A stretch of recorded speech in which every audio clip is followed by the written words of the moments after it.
Hello, today I want to tell you some silly stuff about automobiles, or cars. A Texas rancher was visiting a farmer in Israel.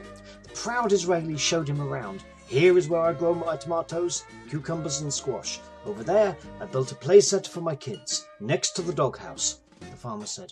The land was tiny and the Texan, used to large areas, was surprised by its small sizes. Is this all your land? He asked. Yes, the Israeli said proudly. This is all mine. You mean this is it? This is all of it? The Texan said incredulously. Yes, this is really all mine. Well, son, said the Texan, back home I'd get in my car before the sun came up and I'd drive and drive and drive, and when the sun set, why, I'd only be halfway across my land. Oh yes, replied the Israeli farmer wistfully. I used to have a car like that. The Pope goes to New York and gets picked up at the airport by a limousine. He looks at the beautiful car and says to the driver, you know, I hardly ever get to drive. Would you please let me drive? The driver's understandably hesitant and says, I'm sorry, but I don't think I'm supposed to. But the Pope persists, please? The driver finally lets up and says, oh, all right, I suppose I can't really say no to the Pope. So the Pope takes the wheel and, yeah, he's a speed demon. He hits the pedal and goes around 100 mile an hour in a 45 mile an hour zone. A policeman notices and pulls him over. The policeman walks up and asks the Pope to wind the window down. Startled and surprised at what he sees, the young officer asks the Pope to wait a minute, goes back to his car and radios back to the station.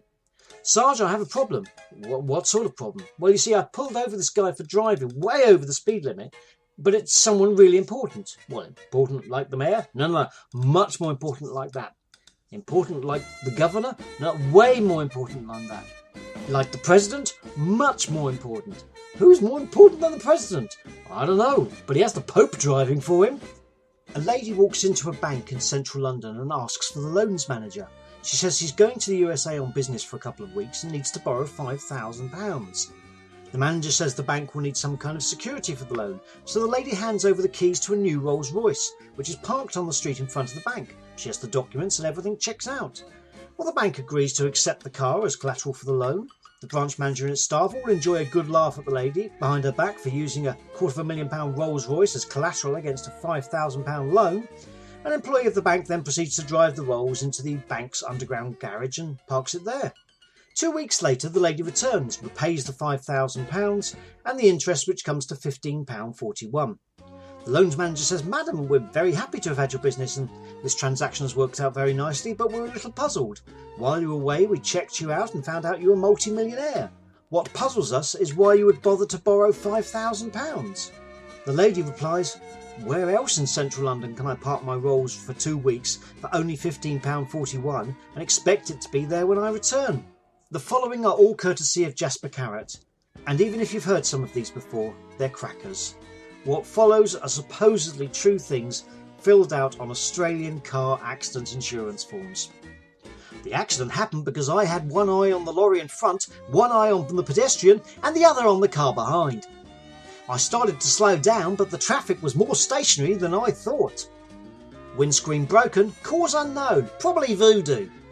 The car in front hit the pedestrian, but he got up, so I hit him again. I collided with a stationary truck coming the other way. In an attempt to kill a fly, I drove into a telephone pole.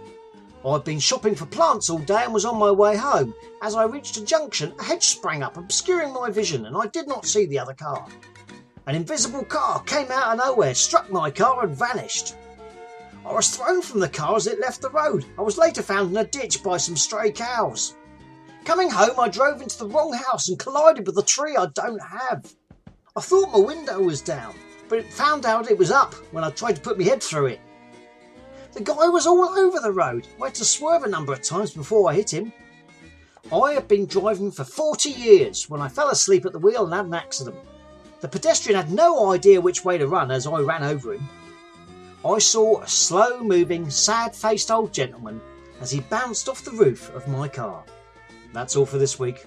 Until next week. Goodbye.